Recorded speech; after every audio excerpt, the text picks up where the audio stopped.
Great, thank you. So again, a warm welcome from our team.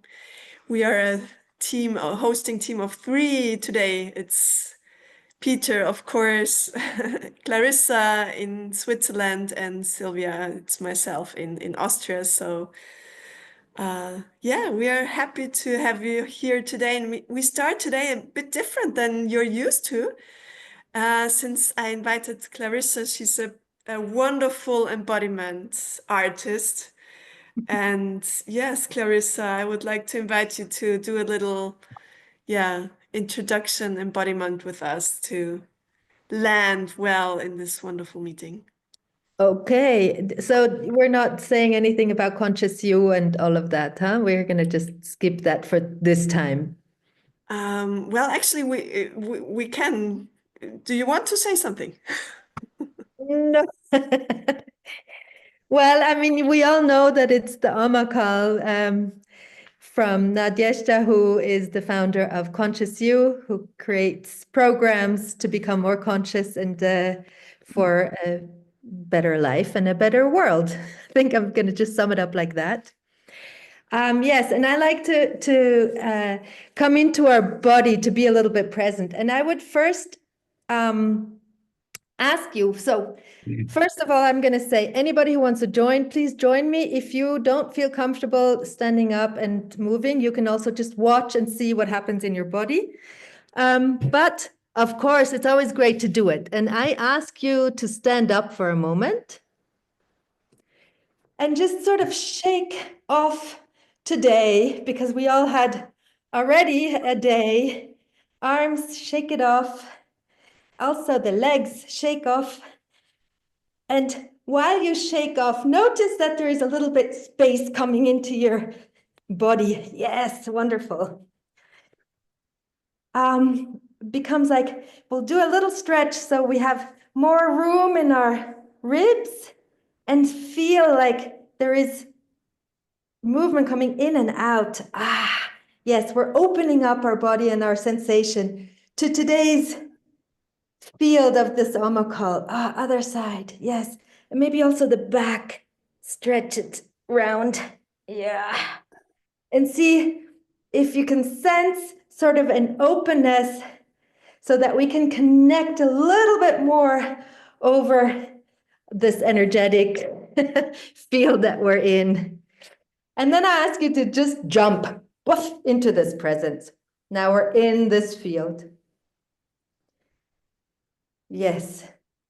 And give yourself a few gentle, loving touches, because Peter created the community creating love in business. So we want to just remember how love feels in our body. And however that is for you, you can, find loving touches. And then see if there's anything bubbling up for today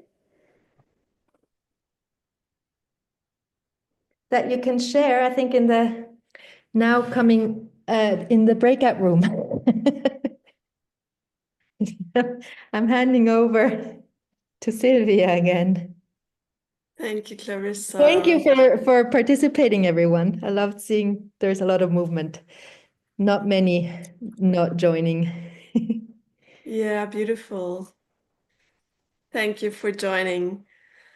Also from my side, and yes, and at this place, I would like to acknowledge Nadia, who opened this wonderful series of Ask Me Anything, and I just heard from Peter, it's the 24th session we have today. So thank you to Nadia, to you, Peter, and to all of you asking meaningful questions. And this is the opening. I would like to send you now into breakout sessions of 2 and just do a little check-in. You have 5 minutes in total. So it's really short, but do a little check-in with each other and then exchange what are you coming with? Is there anything in terms of money and source work or any other question you want to bring in to make a fruitful dialogue here? And I send now, oops, hold on. Okay, so you become, now you should get an invitation and we will. Are you there? Oh, great. Yeah. So everybody coming back now. Welcome, everybody. I'm sure it was much too short, Yeah. this breakout session. However, it's good to sit with you together around the bigger fire and to connect with all of us. And yeah, since we have just a short hour, I would really like to dive in and give you, Peter, some introduction words. Where would you like to set our frame of the meeting today? Yeah, thank you. Thank you, Sylvia. And thank you for stepping in. Also, both of you, for Nadia. Nadia's in Japan, as you know, at the moment, just arrived in Japan for the next couple of weeks. And it's great. Spring has arrived, and it's great to see so many faces of many of you that I know, many of you who know each other, I think, and some of you who don't, and even an airplane companion of mine is here. Where are you, Kwan? There you are. Great that you've joined us too. Thank you for coming in. And yes, Nadia usually asks me to sort of just say a few words to start off with, and maybe it'll trigger some of your questions, maybe not. But of course, the main theme that has been running through, I'm sure, all of our news in the last 10 days or so is Donald Trump and his tariffs, and of course the movements in the stock exchange and other markets. And for me, it is really showing how much this theme of money is actually affecting our lives. I think nobody can deny this now. If you looked at what happened in the markets yesterday, Donald Trump was able, there was so-called fake news that he was going to delay the tariffs for 90 minutes. The market went up incredibly. The stock exchanges went up incredibly. Then this was called fake news, whether it was or it wasn't. I have a suspicion he might have been just testing how impactful his words are. And you can see, then it was called fake news and the markets went enormously down again.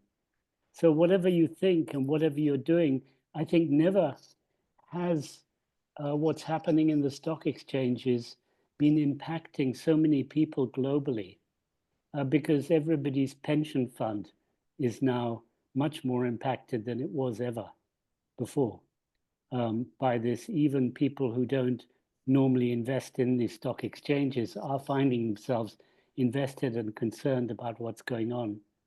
And of course, from my perspective, the impact is all related right the way back to our relationship to money. If we weren't so, if we're really in touch with our relationship to money and relationship to nature, we're not really so concerned and so nervous about what's happening. Because if you really think about it, if everything should crash, if the markets should crash, think about it, nothing physical is actually destroyed in the world. Everything is still existing there. The only thing that's changed, and it is not to be denied, it's quite massive, is our distribution system. How do we distribute our resources? And if you look at what's happening right now, we're not distributing them in the world very well anyway. But our distribution system, as it is right now, will crack up, and it will be chaotic. And this, how we would manage that doesn't depend on our money system. It depends on our intelligence and our consciousness. And that's what I've always maintained from the very start of this work 40 years ago, that it's really the bottom line is our consciousness and our ability to love, actually, rather than the money system.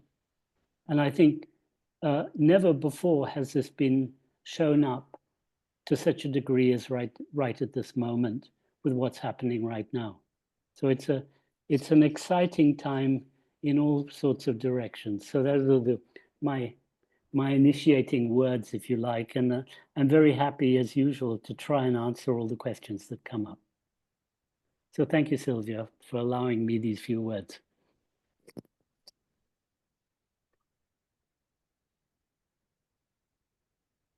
Sylvia? Reminder from time again and again. Yes. Yeah, it's about our consciousness in relationship to money and love. And I would like now to invite you to bring your contributions, to bring in questions. And we start with Mark. Welcome. Hi, welcome. Peter, because you spoke about Trump, I don't think we should spend too much attention on him, but what do you, when you decipher his behavior, what do you think his relation to money, what his relationship to money is?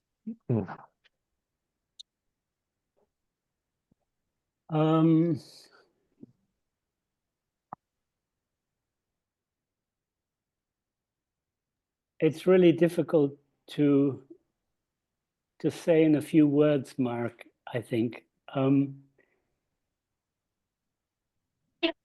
Clearly he has, from what people have said, and I can see also, he historically he has a very strong degree of narcissism and egotism and a particular way of doing a deal, which is with threats, carrots and sticks, but lots of sticks. But if you ask me, as you are doing, and I look at where he is now compared to where he was in his first term of office, I see a certain development there. And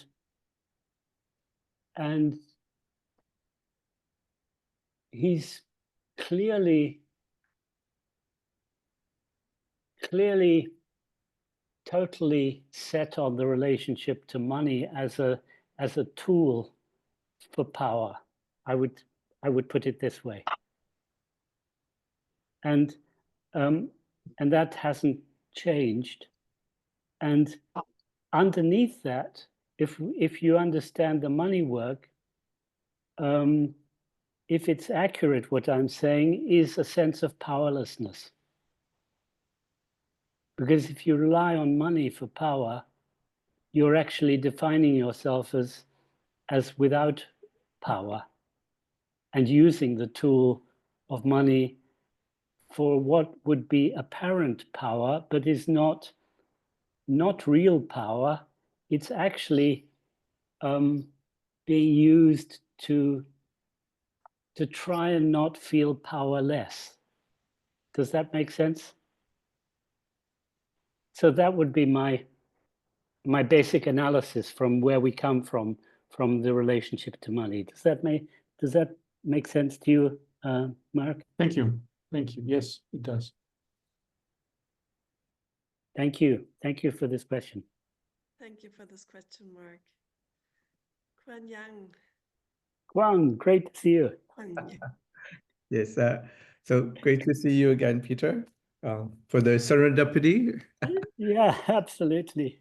So thank you. My question is perhaps following that previous question. So we know that AI is going to replace 40% of the jobs as we know it today. Maybe new jobs will be created, but what we know is there will be a great disruption.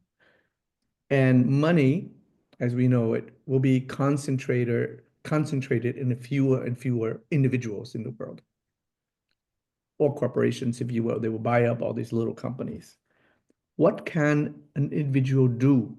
Because when I was looking at the lifeandmoney.com website in Nadje's program, they talk about the alternative model to money. So money is effective, is useful, but people can barter for services, and I don't know how that would work. what do you think as an individual in this very perilous, world? AI is going to replace many jobs. Money is going to be concentrated on just a few people, maybe a few countries or corporation. As an individual, how should we philosophically push our lives towards? What advice can you give us? Well, I'm very happy with the question, and I'm very happy to answer it. I think in terms of our conversation in the plane from London, when we were together sitting next to each other, it's really about finding and doing what you love in life. Mm. Because when you find that and when you do that, you are really well anchored in yourself, whether with money and also without money. Mm. And when you're well anchored in yourself, you find your own system of dealing with resources, including money. And I believe that, there are people working on the new systems of money, and I'm not just talking about crypto. I'm talking about the people who are developing new barter systems and new complementary currencies and so forth, which may be crypto, but maybe not only crypto. And those are the only ones that are successful are those people who are actually anchored well in themselves and, strangely enough, not critical of the existing system or even trying to fight the existing system or change the existing system. They're looking to build something new for the future. And I'd like to mention one name which I've passed on to somebody here. Oops, bless you, somebody. Somebody in this room named Alfred Striegel just today.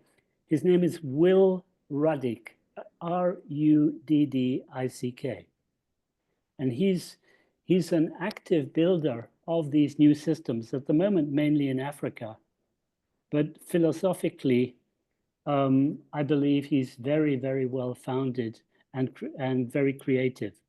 And for me, he's one of the leaders in developing the new kinds of systems within groups and within communities. But it really does, for the people that know my work, it really starts with each individual. It starts with each of us to find what we love doing and to just do that, because each of us is unique with our gifts. Thank you. Does that answer more or less? Yes, I'm very happy with the answer. It jives with my values, and I believe it could help others too. Oh, great. Thank you. Thank you, Koenig. For the question. Next one is Mark. And before you start with your question, what is again the name, Peter, what you mentioned before? Ruddick? Will, Will. Yeah. Ruddick. If you Google this, if you Google his name, you'll find lots of information on him. Great. And he's doing a lot of writing just right now. In the last few months, he's been writing some excellent articles on Substack. Oh, yeah. Yeah, I think Alfred can confirm that. Seen the article. Dear Mark, up to you. The floor is yours. Yeah, hello. I have a question. Hello, hi. I have a question relating to your source work. I consult companies to self-organize, which means actually I persuade owners to kind of distribute authority so they don't do everything themselves. And I have one company I really think I would like to introduce the source idea. I've already done it. But there is one thing that I'm still a bit doubtful of. Could it happen that somebody likes this concept and becomes an authoritarian in a way because he thinks, well, now I can decide everything? And is that a pattern that has been visible, and if that has been a pattern, how do you deal with that? Oh, great question. Thank you. Let me say, I know what you mean by authoritarian, and maybe that needs a little bit extra explanation.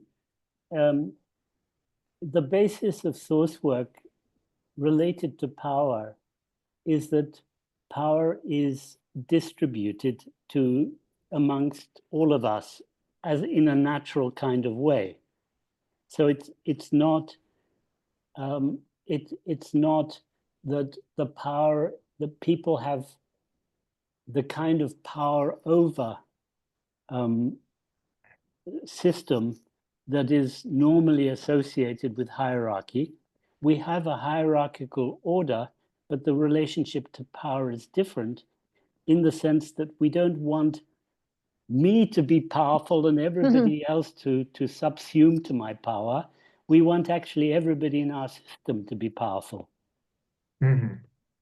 Now, your concern is a very legitimate concern because there is misunderstanding around this subject.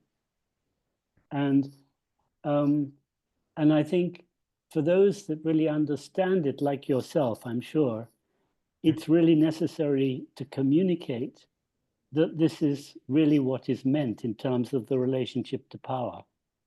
And to see that if you are a source of an enterprise initiative or project, that actually your role is not to be like command and control in the old sense, but to actually help your people who are in your field to express fully their power in the particular roles that they are in. And then it becomes a great team. And but what you've said is really true, that many people are at the moment misunderstanding it in the way that you're expressing. I just have faith that with the practitioners that are in my field and that are trained and so-called done, that we are strong enough to be able to continue this communication, even if it's being, the word is being used, the word source or the concept is being misused. It will be misused because as we go out, and it's expanding quite fast right now, that's exactly what will happen. People will pick it up, won't understand it, will misuse it. But I have a strong faith and trust that we have a strong enough core, and it's going out, I would say, slowly enough, because I've been insistent that amongst our practitioners, that there's an aspiration for accuracy in this, an aspiration amongst the practitioners that they will be accurate in being able to be ambassadors for the kind of things that we mean in this sense. So you would be a very good ambassador in this, if you understand it. Yes, I understand it, and thank you very much for your answer. It gives me confidence and confirmation. Very good.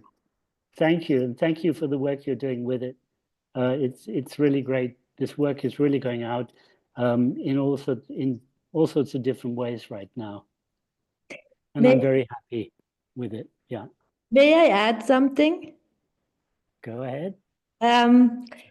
My experience is that if the source is not, how do I say, if the power is abused or misused, it falls apart. Or if sometimes I even I had an experience of my feeling of like a source was kidnapped, it falls apart. There is an energetic rightness to source. So if somebody's just going to go haywhack with power that we have just talked about, with Trump, it doesn't work somehow. It falls apart. It just doesn't go anywhere. So that's just what I felt wanted to add. Thank you, Clarissa. You know, I don't talk that much about it, but what we're doing with the source work is we're creating completely new kinds of, let's call them organizations, in terms of ecosystems rather than companies. And where companies are set up in, let's call it conventional or old style, they need to do quite a lot of adaptation to really really work with source. And that's a good part of the work that we're doing. But the adaptation means a kind of transformation, particularly in terms of power, because the traditional companies are set up with power over, with bylaws and statutes, which people who start up, if they pick this up, they just adopt these things without realizing the substance that they are actually walking into. Whereas those who are following the source work and starting up just from source work, which all startups actually do to start up with until they adopt these traditional forms, we're dealing more with a natural ecosystem. And there we can work easily with this concept of a different form of power, and it turns into an entirely different kind of organization, much more like a natural ecosystem. But I'll hold there because I see there's some more questions coming up. That would go much more detail into the source work. Peter, I'm bringing Mark on this stage. I think it's nice if we interweave our question. And Mark, you had a direct question to before. Maybe you add your part. I wrote it in the chat because I was a bit hesitating as posing a second question, because I'd like to challenge this a bit, Peter. Everything you said before, I fully support. It's not about that. But when I read the book of Stefan Merkelbach, he says clearly that the person who represents source doesn't only has to be heard when you change the strategy, you change the direction of the initiative, but he is the one, or she is the one who decides. Mm-hmm. And Tom Nixon writes it a bit different, but in this way, he or she has power, and I think there's nothing bad about it. So what do you think about this? So everybody has power in their own field. So the source work defines the order within the field. So the global source has the power over the whole, but it doesn't have power of somebody else's field within the whole. Do you understand? So we define, in the source work, we define the order, and each person's field within, it's like Russian dolls. Each person has a field within the global field. And within their particular field, within the global field, they have the 100% power. Except that the global, what I'm calling the global source, must give the blessing to the other people within their field. Otherwise, the system won't work. So we're now getting into a bit of detail here, which maybe not everybody would understand. But if you've read these two books, I'm sure you understand what I'm talking about in terms of power as well. Is that good enough for now? Good enough for now. Thank you. Thank you. Thank you very much, Mark. Thanks. Thank you both, Mark. Thank you, Marco. And welcome again to put your hands up. There were some questions before. Now the hands disappeared. No, they're still there. No, here, I Jean-Charles, brought, or no, we've got Miriam. Yes, Jan Okay. I'm gonna Hendrik. jump. I'm Oh, gonna Vivian, jump and Miriam. Yeah, Miriam, Okay. jump. yeah, I'm gonna jump. Hi, Peter. Hi, Hi, Miriam. everyone. So I'm doing this. I started the CU Money course, and about a year ago, I did a workshop with Christian Junot, Mhm. and something pop into my mind, which is actually I'm just gonna keep on the conversation that Kwan introduced with you, which is about finding and doing what you love in life, and you find your own system to deal with money. So I'm really quoting your sentence. It feels to me that I am doing what I love as an artist, and that there's other stuff which are like really getting me into trouble, or where I feel stuck, where it doesn't feel that properly involves money. They're more like, I don't know, as a mother, I can feel stuck with the educational system because I have a child which is different, he's neurodiverse, so it's a kind of like a struggle. I have struggled with like a social institution also in France. And yes, my work at the moment sometimes brings me money. No, it's different. I actually, what I notice is I get money for the project. I have an idea, I have a project, and then what comes to me is more like partners, like art galleries, grants, foundation. So I have this money to do my project, my art project, but in my life, I would say like as a mother or just as a woman, sometimes I don't have, I'm almost always around zero. So yeah, it's a bit all of this stuff. So I'm coming with that, and I can't quite clarify that. Mhm. So thank you for this question. I'm not sure I can answer it well, but we can do a little exploration. Okay. So you know the work because you've done it with Christian Junot. Yes. Were you in his just a workshop with him or in his training?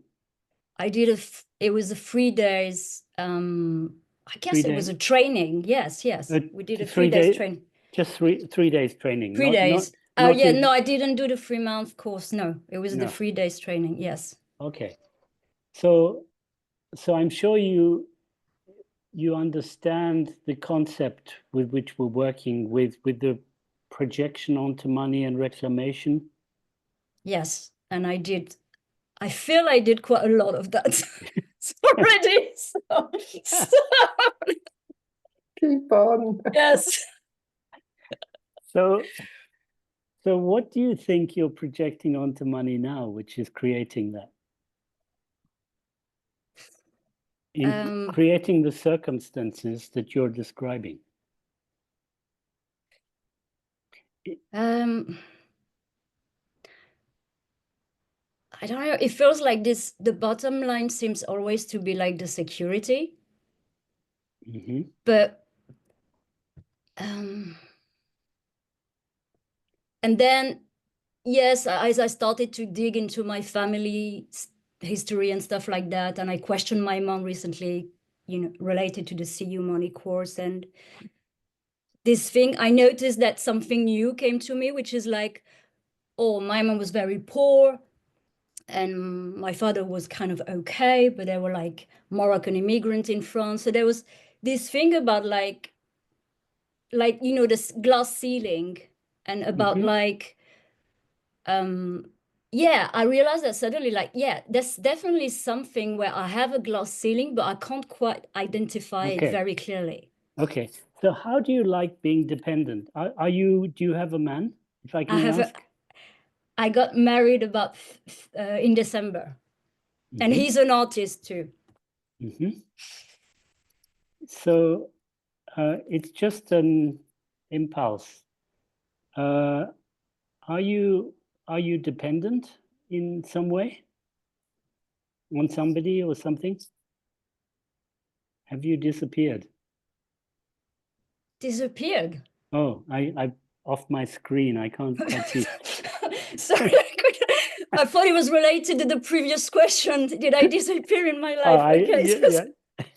So, am I dependent? What comes to me in general, I wouldn't like being dependent because it makes me feel insecure. yeah. And right now, I would say for almost a year, I'm living with my husband's earnings, incomes, because I just. So you're dependent. You're dependent on him. Yes. How does that feel for you? It feels like there's a sort of, it's like increasing the power dynamic. I mean, in the sense that, or no. How does it feel? It's not nice. It makes me feel, okay. insecure. Okay. So are you, we can do this quickly here if you're willing. Yes. Just try saying, I'm dependent. I'm dependent. How does that feel? It feels like I can feel some tightness around my solar plexus. Yeah. Okay. So now you say, I'm dependent and I give myself permission to be dependent. I'm dependent and I give myself permission to be dependent. How does that feel? It's still like, yes, the tightness is still here. So just allow it, just allow yourself. Imagine you probably have a strong maybe family inheritance that you must be independent, right? Yes. So now you're in a position where you are dependent, but you're not really allowing yourself to just enjoy that. Imagine you could allow yourself to be carried. How does that feel? I feel it makes me feel vulnerable. Yes. It's wonderful. It'll be a wonderful intimacy with your husband. Yeah, I feel there's a lot of vulnerability coming. And yes. So try saying, I'm dependent and it's beautiful. I'm dependent and it's beautiful. What happens now? I feel I'm close to tears now, and at the same time, it's like, yes, I don't feel the tightness anymore. Great.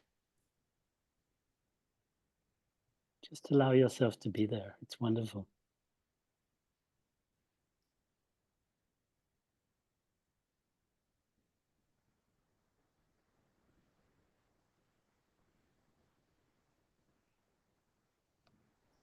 And just stay there for a moment while I just share that you said the word glass ceiling, and I had this information that I received was from a woman 20 years ago who's actually one of my practitioners who did a lot of research on women and glass ceilings. And she said it's almost always the case. She found out that it's almost always the case around the subject of dependency, with women particularly. We men have it too, of course, but we have it less than women. So this is one of the reasons that women earn less than men, because they think that they have to prove themselves when they go for a job, much more than men. And so they're willing to accept less in terms of salary in order to get the acknowledgement. And therefore, their wages and their salaries tend to be less. Whereas men will tend to insist because they don't have this sense of needing to be dependent in the same way as women, or resisting the dependence in the same way. But this is just I'm just giving you some intellectual food while you're doing the work, Miriam.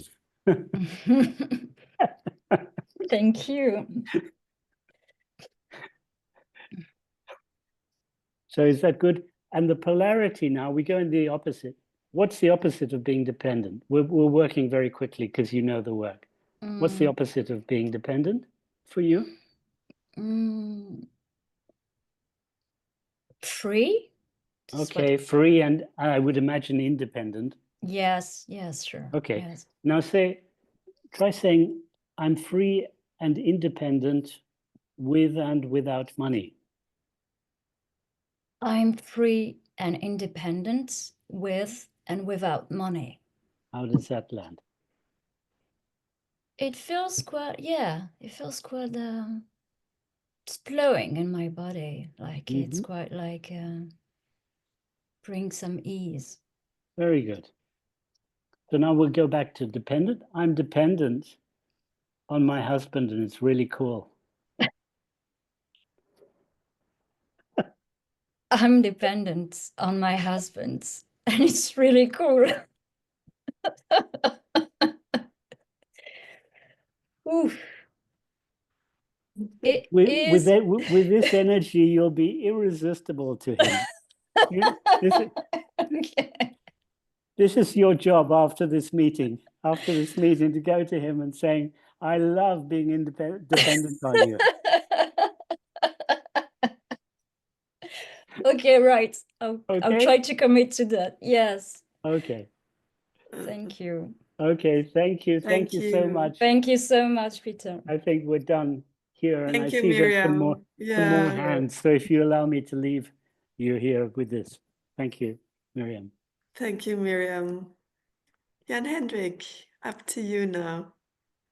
Yeah. Yeah. Okay. Yeah. Thank you very much, Sylvia, and good to see you again, Peter. It's been quite a while, and I had an impulse to connect with you and with the entire community today. And what still, since we first met 5 years ago, almost 4.5 years, 4.5 years ago, so feels a bit like centuries, but anyway, since then,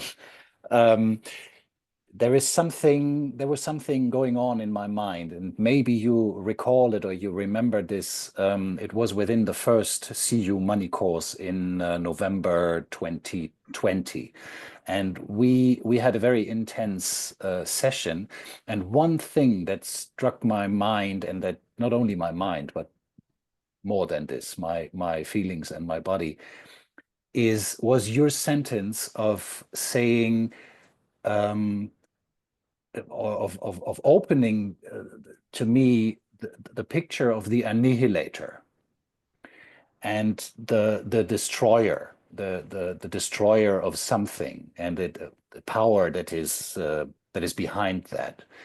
And I have been pondering this not every day, but for quite some time, and I still feel, and that's a bit sounds a bit strange, but I still feel that I have not really fully connected myself with this energy inside, maybe, but not in my outside doing. So it's still, my thing is still expressing myself fully. And my question is, and that's maybe a bit personal, but I just wanted to get the chance now. Do you have an impulse or an idea or something that comes up when it comes to this very specific energy, in a way of how I can not only express it, because it can be very disruptive, it can be very destroying, it can be very negative in a way, but my deep inner yearning is more to create something and to to facilitate something, to give birth to something in a way, or to bring something to the world. And maybe just one more sentence, what I'm currently planning, or what I'm working on since now 1.5 years, is to build a new form of a family office solely directed on impact. So family office as a, you're familiar with the term, so inviting wealthy, very wealthy individuals and maybe also families with a clear focus on making a difference in the world and making an impact in the world. So this is my current project that I want to bring forward beside of the coaching and mentoring. So my question is, do you have any hint for me or any impulse that you would like to share how I can use the annihilator in a constructive way? Okay, well, thank you again for this question, Jan Hendrik. First of all, it shouldn't be used unless it's constructive, of course. Like none of the qualities or attributes that we reclaim should be used just for the sake of it. They should be used according to the particular circumstances which are calling for it. So if you've got nothing that you need to destroy, don't destroy anything. That sounds obvious in a way. Yes. Yeah. But if there is something there in your life or around you that needs to be destroyed in order that you realize your life calling, then this is, I guess some people would call it the Shiva energy. It's like Shiva is the destroyer and the creator at the same time. Wow. And that's what would be my question to you, or I'd ask you to question yourself on. You know, what needs to be destroyed if there is something, in order that you can the path is clear for you to create the family office or whatever it is. Or whatever, yeah. Yeah. I see. Yeah. And I already see this clearly. It was in this moment you said it, I saw this clearly. It's still me holding back myself. This is something I need to destroy. I need to, I don't know, put some dynamite on or put it in the lake here or whatever doing with it. It's still this holding back. And Okay. yeah. Well, maybe there's some people even in this room who might be able to help you with that, or other people who would be able to help you. So if you need help, just find help for that. That would be my suggestion. Yeah. Thank you very much, Peter. Okay, pleasure. Thank you. Thank you for your question. Thank you, Jan Hendrik. Last but not least, Jean-Charles. And John had actually his hand up also, but it's only 2 minutes to go. So John, Jean-Charles, up to you. John, you've got your question answered? No, not really, but I feel I'm going to meet you in person one way or the other and then have more time to ask it. So all good. Okay. Okay. Thank you, John. Thank you. Jean-Charles. Yes, thank you. Hi, everyone. And I'm still vibrating with the process you did with Miriam. Thank you very much. It was great. Thank you, Miriam, for that. My question is related to what you said in the very beginning about Trump and the question of the consciousness and the level of consciousness. Actually, in Belgium here, we are in the process of reintroducing the fourth module of your masterclass. So with Ilona, and the fourth module about the levels of consciousness, that didn't happen in the last French-speaking masterclass because there was no one speaking French and being able to bring what you wanted to bring in the process. for the practitioners. And it's very interesting that we experiment all what it does to try to enlarge or to put something new that has its place, but where the place is not really mature or not really ready in the experience until now. And so it's very interesting. And I wanted to ask if you could reflect about how much, because to me it's very obvious and I feel it deeply, and with Stefan that we're preparing that fourth module that I will be conducting with Stefan Merkelbach. Great.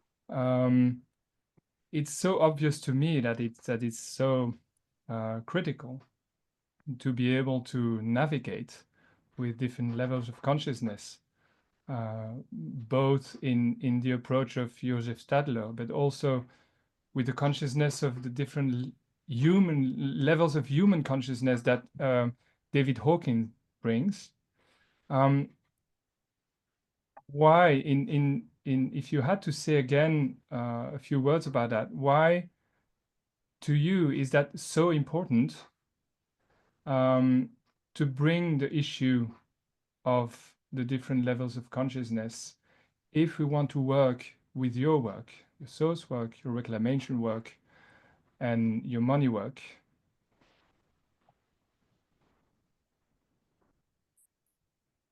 What? Sorry, I didn't quite catch your question, Jean-Charles. So why is it? What would you say about why it is so important? Oh, why it is? Yeah. Yeah.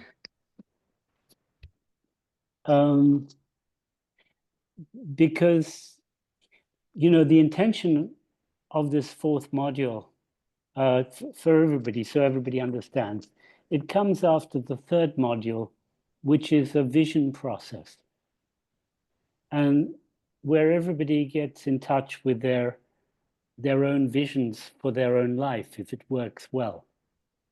What usually happens after you're in touch with your vision for your life or your calling is the next step you need to do is you need to then express it to other people.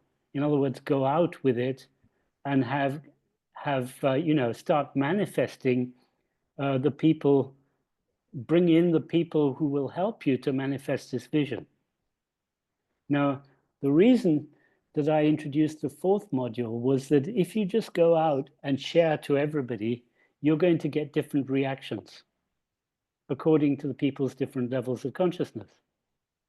So the idea of the fourth module was to be really conscious of try and tune in to your audience and the people that you're going to share with, so that you can be more directed and directive to where they are in their life, and not just go out willy-nilly and share what you think is great to everybody, but to be more accurate in terms of your expression, so that you will be communicating in a way, if it works well, that people will better understand, and that you better find the people able to support you in manifesting your own calling and your own dream and your own project.